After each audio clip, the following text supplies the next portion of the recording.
یاد رکھیں اللہ کی مخلوق کے ساتھ، اللہ کی مخلوق کے ساتھ انصاف سے محبت رکھتے ہیں. پھر جب آپ محبت رکھتے ہیں تو اللہ تعالیٰ مول بھی بڑا ہی ڈالتا ہے. بڑا بنی اسرائیل کے ایک عابد بندہ تھا، عابد عبادت کرنے والا، پہاڑ کی چوٹی پر بیٹھ کے عبادت کرتا. بنی اسرائیل کا جو بندہ تھا تو پہاڑ کی چوٹی پہ جب عبادت کرتا تو نیک آدمی تھا نا، لوگ ان کے پاس ملنے آنے لگے. کوئی ہاتھ چومتا، کوئی آتا، دعا کے لیے آتے ہیں لوگ، درویشوں سے ملنے آتے ہیں، ان کے پاس ملنے آنے لگے. تو آپ کو پتا ہے پہاڑ پہ ڈھال ہوتا ہے، ڈھال لوگوں کو چڑھنے میں تھوڑی دقت ہوتی ہے پہاڑ پر. تو ان کے منہ سے جو عابد تھے، جو عبادت کرتے تھے، ان کے منہ سے نکل گیا. انہوں نے کہہ دیا، انہوں نے کہا اگر یہ پہاڑ نہیں ہوتے تو کیا حج تھا؟ اے اللہ اگر یہ پہاڑ، یہ ڈھال وغیرہ نہیں ہوتے تو حج کیا تھا؟ سیدھا سیدھا راستہ ہوتا. جب یہ بات کی تو اللہ تعالیٰ ناراض ہوا. اس وقت کے جو نبی تھے، پیغمبر، اللہ تعالیٰ نے ان کے اوپر وحی نازل فرمائی، فرمایا فلاں عابد سے جا کے کہہ دو کہ اس نے ہماری تخلیق پر، جو ہم نے چیز بنائی ہے اس پر اس نے انگلی اٹھائی، اس نے اس پہ اعتراض کیا، ہم نے اس کا نام ولیوں میں سے کاٹ کے نافرمانوں میں لکھ دیا. اللہ کیا کہا تھا کہ یہ پہاڑ نہیں ہوتے، یہ ڈھال نہیں تو سیدھا راستہ ہوتا. نبی علیہ السلام کے پاس پیغام آیا کہ آپ جا کے کہہ دیجئے ولی سے کہ ہم نے اس کا نام ولایت کی اس لسٹ سے ہٹا کے نافرمانوں میں کر دیا. ملے تو انہوں نے کہا اس بندے سے، نبی علیہ السلام نے کہنے لگے بھائی اللہ کا پیغام ہے تیرے لیے کہ اللہ نے تیرا نام کاٹ کر نافرمانوں میں کر دیا. سجدے میں جو ولی تھے سجدے میں، اور جا کے کہنے لگے الحمدللہ الحمد، رب تعالیٰ تیرا شکر، رب تعالیٰ تیرا شکر، رب تعالیٰ تیرا شکر ہے. حالانکہ نبی سب جانتے ہیں، لیکن آپ نے پھر بھی پوچھ لیا. اور پوچھنے کے بعد آپ فرمانے لگے بھائی یہ تو شکر کا مقام نہیں، یہ تو استغفار کا مقام تھا.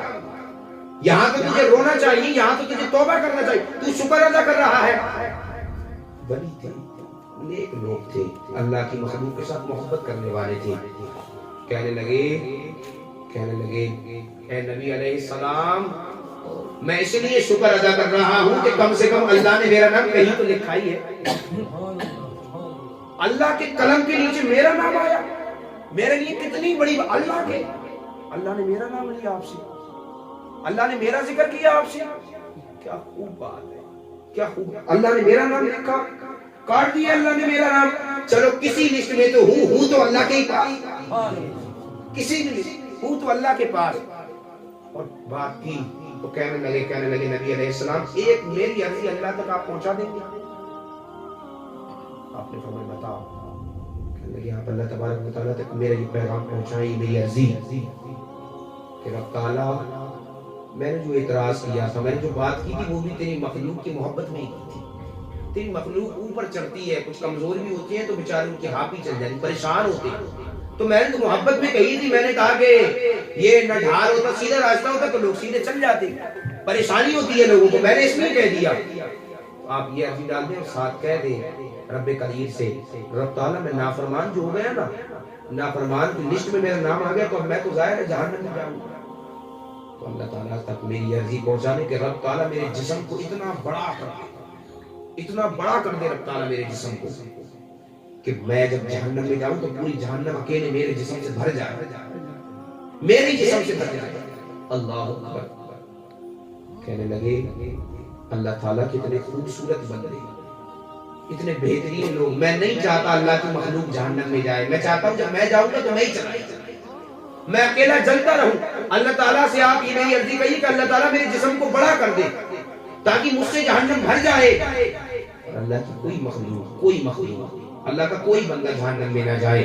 فوراً وہیں پر اللہ کی وحی، اللہ تعالیٰ نے فرمایا نبی علیہ السلام آپ اس سے کہہ دیجئے کہ وہ تو ہم تجھے آزمانے کے لیے کر رہے تھے، سن ہم نے دوبارہ تیرا نام ولیوں میں بھی لکھ دیا ہے اور ہم نے تیری مغفرت بھی کروا دی ہے. اور یاد رکھ کل بروز قیامت تو جس کی سفارش کرے گا رب تعالیٰ اسے بھی جنت عطا فرما دے گا. تو ہماری مخلوق کے ساتھ اتنی محبت کرتا ہے. اتنی محبت تو ہماری مخلوق کے ساتھ کرتا ہے. رب کریم ہے، رب رحیم ہے، وہ نہیں دیکھتا. وہ تو کریم ہے، اسے جو ادا پسند آئے بس وہ کرم کر دیتا ہے. رحیم ہے، رحم کر دیتا ہے.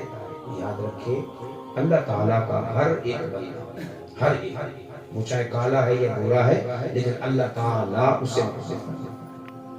اللہ کا بندہ جو ہے اور